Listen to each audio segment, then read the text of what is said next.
Welcome back to your channel. Before we begin our journey, we'd love to get to know our wonderful family around the world. Let us know in the comments which country you're watching from. Thank you, enjoy the show, and let us know if you like the story. The heavy velvet curtains of the royal bedchamber were drawn tight, suffocating the room in an opulent, suffocating darkness. Princess Alara stood before the towering gilded mirror, her reflection barely visible in the dim light of a single flickering candelabra. She traced the intricate embroidery of her silk gown, the gold threads heavy and rigid against her skin. To the kingdom, she was the epitome of grace and divine right, a flawless jewel set securely in the crown of the realm. But to herself, she was merely a prisoner in a cage of marble and gold, a bird whose wings had been meticulously clipped by duty, tradition, and the crushing weight of royal expectation. The air in the palace was always cold, smelling faintly of beeswax, old parchment, and wilted lilies. It was an environment devoid of life, a museum of living ghosts, where every step was measured, every word calculated, and every emotion buried beneath layers of aristocratic stoicism. Alara closed her eyes and let her mind drift away from the stifling quiet of the palace, traveling down the steep, winding cobblestone roads that led to the lower city. There, the world was alive. The Grand Bazaar of Oakhaven was a chaotic, beautiful symphony of human existence.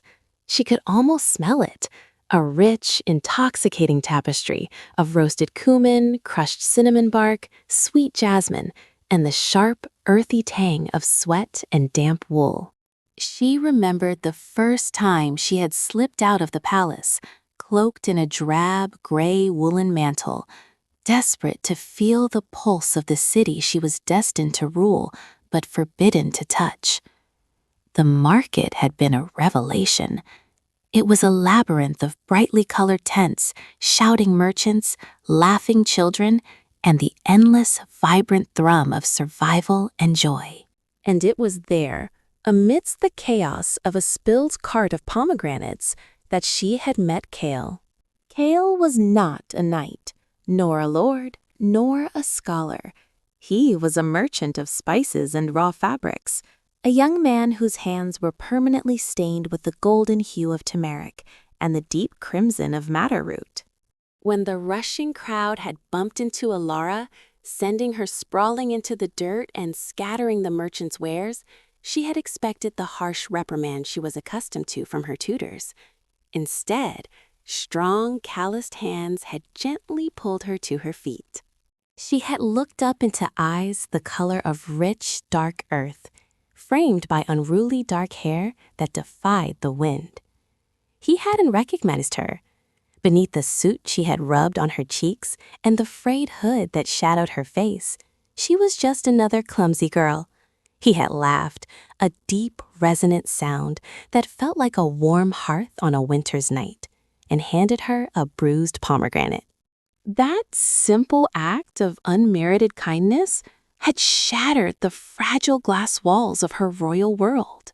Over the next 6 months, Alara had risked everything to return to the market.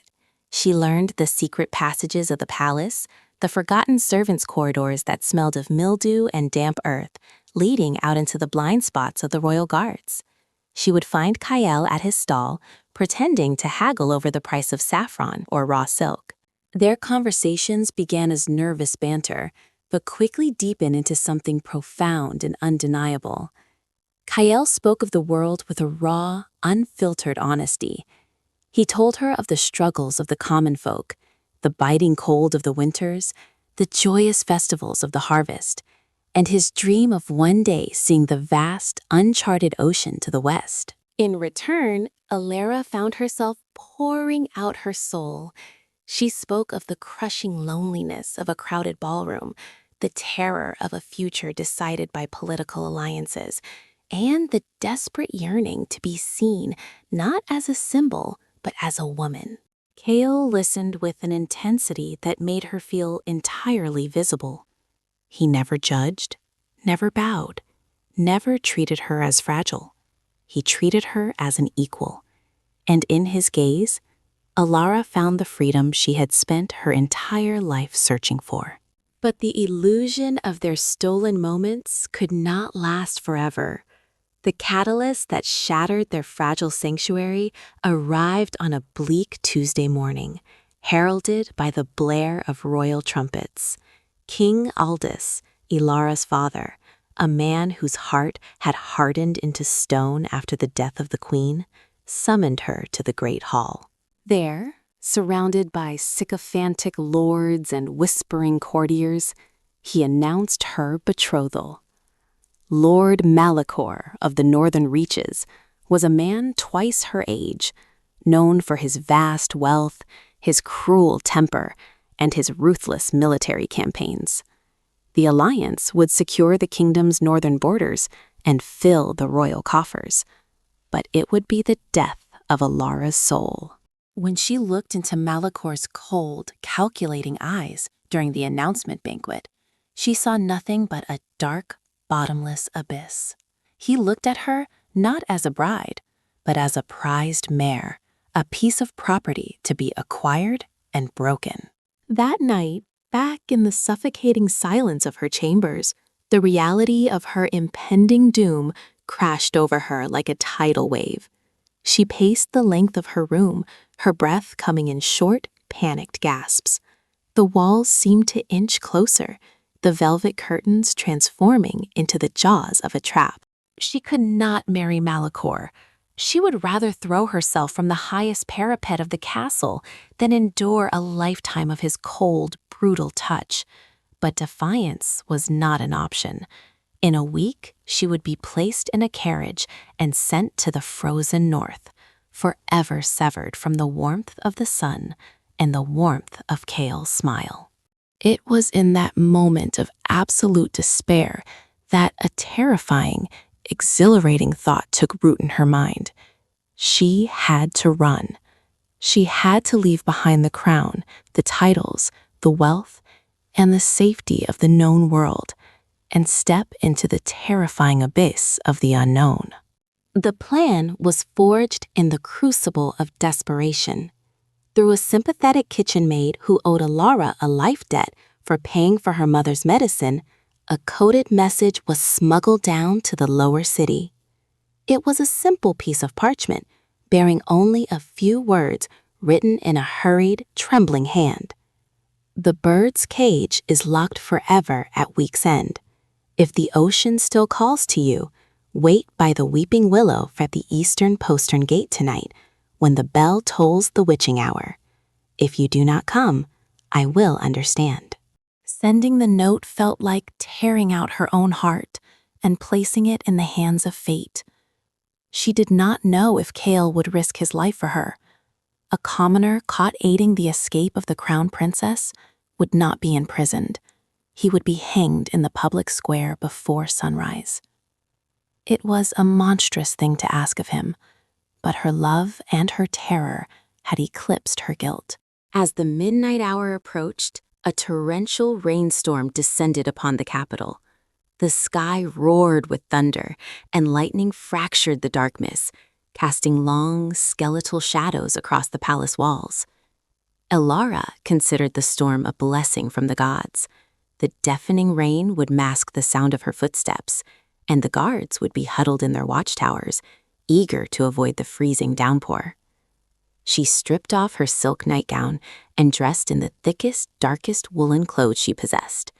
She packed a small leather satchel with only the absolute necessities: a loaf of bread, a wedge of hard cheese, a flask of water, a hunting knife she had stolen from her brother's armory, and a handful of gold coins, enough to buy passage on a ship, but not enough to draw suspicion.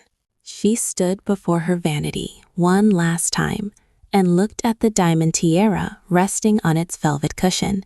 It sparkled even in the gloom, a beautiful, heavy chain. Slowly, deliberately, she reached up and unpinned her long, elaborate braids, letting her hair fall freely down her back. She turned away from the mirror, leaving the princess behind forever. The journey through the palace was an agonizing exercise in terror. Every creak of the floorboards sounded like a cannon blast in the silent corridors. She navigated the hidden servants' passages, her hands trailing along the cold, damp stone walls to guide her in the pitch blackness. She could hear the distant, rhythmic marching of the night watch, the clanking of their armor echoing through the cavernous halls. At one point, she was forced to press herself flat against a tapestry as two guards paused directly on the other side of the fabric to complain about the storm. She held her breath, her heart hammering against her ribs so violently she was certain they could hear it. The smell of the damp wool of her cloak mixed with the metallic scent of her own fear. After what felt like an eternity, the guards moved on, their footsteps fading into the distance. Alara slipped through the heavy oak door that led to the kitchen gardens. The moment she stepped outside, the rain hit her like a physical blow, instantly soaking through her cloak and chilling her to the bone. She welcomed the shock of it. It was the feeling of reality, of being alive. She dashed across the muddy grounds, her boots slipping and sliding, keeping low to the ground to avoid the sweep of the lanterns from the battlements above. The eastern postern gate was the oldest part of the castle wall, a small, heavily rusted iron door used only by the royal gardeners to dispose of refuse. Beside it stood the ancient weeping willow, its long, mournful branches whipping violently in the wind. As she approached the tree, her vision blurred by the driving rain, she saw nothing but shadows. The space beneath the willow was empty. A cold, hollow despair began to spread through her chest, freezing her blood more effectively than the storm. He hadn't come. He had realized the madness of her request, the insurmountable danger, and he had chosen his life. She couldn't blame him. She fell to her knees in the mud, the satchel slipping from her shoulder, a sob tearing from her throat, lost entirely in the roar of the thunder. "Alara!" The voice was barely a whisper over the storm, but to her ears, it was louder than the thunder. A figure emerged from the deep shadow behind the tree trunk. Kale. He was drenched, his dark hair plastered to his forehead, wearing a heavy leather traveling coat and carrying a large canvas pack.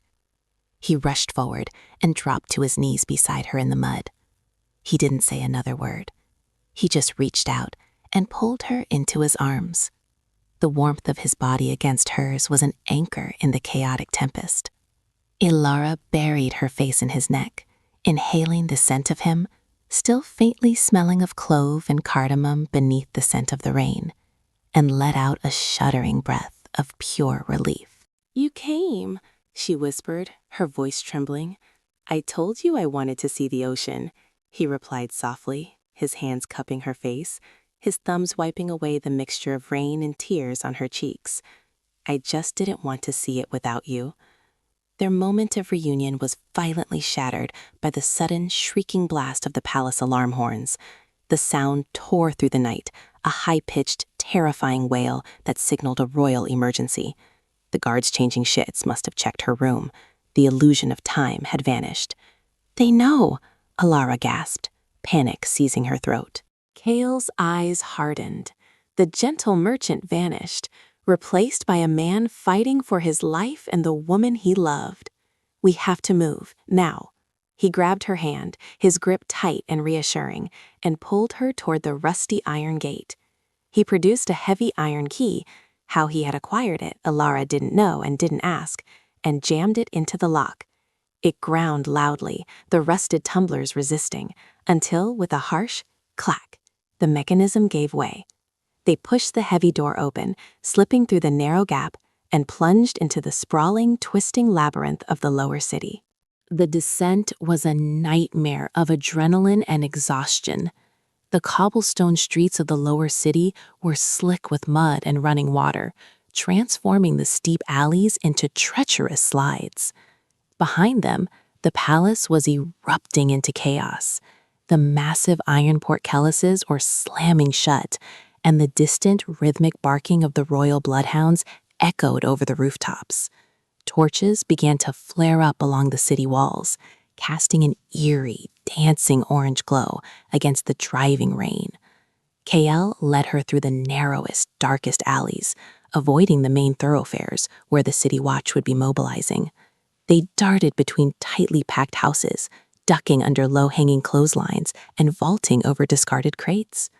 Ilara's lungs burned, every breath feeling like swallowing shattered glass. Her legs felt like lead, the heavy, wet wool of her clothes dragging her down. But she did not stop. She focused entirely on Kael's hand holding hers, a lifeline pulling her through the darkness. Suddenly, the sound of heavy armored boots splashing through the water echoed from the street directly ahead of them. Kael stopped so abruptly, Ilara crashed into his back. He pushed her roughly into a narrow alcove between a bakery and an abandoned tannery. The stench of rotting flesh and harsh chemicals from the tannery was overpowering, making Ilara gag, but Kael clamped a hand over her mouth, pressing her deep into the shadows. A patrol of 5 royal guards marched past the alley entrance.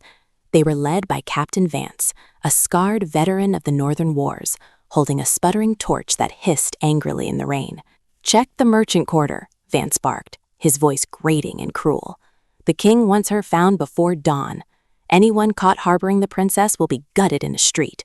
Ilara squeezed her eyes shut, pressing her face against Kael's chest. She could feel his heart hammering against her cheek, matching the frantic rhythm of her own. The torchlight flickered across the entrance of their alcove, the shadows stretching and contracting like breathing monsters. One of the guards paused, turning his head toward the alley, his hand resting on the pommel of his sword. He took a step forward. Ilara stopped breathing. She prepared herself to scream, to push Kael away and surrender so they wouldn't kill him. But just as the guard raised his torch to peer into the gloom, a feral cat, startled by the light, knocked over a pile of tin pots in the adjacent street with a deafening crash. "Over there," Vance shouted. The guards turned and sprinted toward the noise, their heavy footsteps quickly fading into the storm. Kael slowly released his hand from her mouth, letting out a long, shaky breath. "We can't stay in the city," he whispered urgently. "They'll start searching house to house. We need to reach the river gate." They resumed their desperate flight, moving with agonizing caution now. The rain began to ease, the torrential downpour turning into a steady, freezing drizzle. While the quiet made it easier to hear approaching patrols, it also meant their own movements were louder. They navigated the edge of the market district, passing the very spot where they had first met. The stalls were empty, the colorful canvas tents flapping like broken wings in the wind. It felt like a lifetime ago that she had been a curious princess buying a pomegranate. Now she was a fugitive, hunted like an animal in the street she was born to rule. They finally reached the river gate at the southern edge of the city. It was the main conduit for merchant barges, a massive stone archway spanning the dark, rushing waters of the Oakhaven River. Usually it was heavily guarded, but the chaos at the palace had drawn the majority of the garrison away. Only 2 watchmen remained, huddled inside a small wooden toll booth, trying to stay warm around a small brazier. Kael gestured for Ilara to stay hidden behind a stack of wooden barrels. He slipped his pack off his shoulders, reached inside, and pulled out a heavy pouch that jingled softly. He stepped out of the shadows and walked casually toward the toll booth. Ilara watched, her heart in her throat, as Kael engaged the guards. She couldn't hear the words, but she saw the tension in the guards' posture. One of them rested his hand on his halberd. Kael spoke softly, his hands raised in a placating gesture, and then tossed the heavy pouch onto the wooden counter. The guard opened it, the glint of gold catching the light of the brazier. The 2 guards exchanged a long look, then silently turned their backs, pretending to tend to the fire. Kael turned and frantically motioned for Ilara to follow. She darted from her hiding spot, running silently across the wet stone bridge.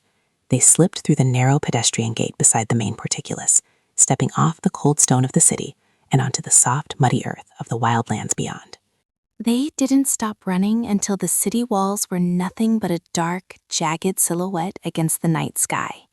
They plunged deep into the Whispering Woods, a dense, ancient forest that bordered the kingdom to the south.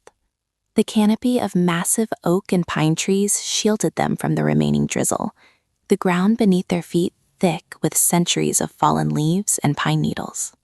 When they finally collapsed at the base of a massive hollowed-out oak tree, the first faint hints of gray were beginning to lighten the eastern horizon. The storm had passed, leaving behind a crisp, biting cold and a profound, ringing silence. Ilara lay on her back in the dirt, her chest heaving, her muscles screaming in agony. She was covered in mud, her royal hands scraped and bleeding, her expensive woolen cloak ruined and heavy with water. She had never been so physically exhausted in her entire life, and she had never felt so utterly, euphorically alive. Kale sat beside her, leaning his head back against the rough bark of the tree, panting heavily. He looked over at her, his face smeared with dirt, his dark hair a tangled mess. A slow, exhausted smile spread across his face.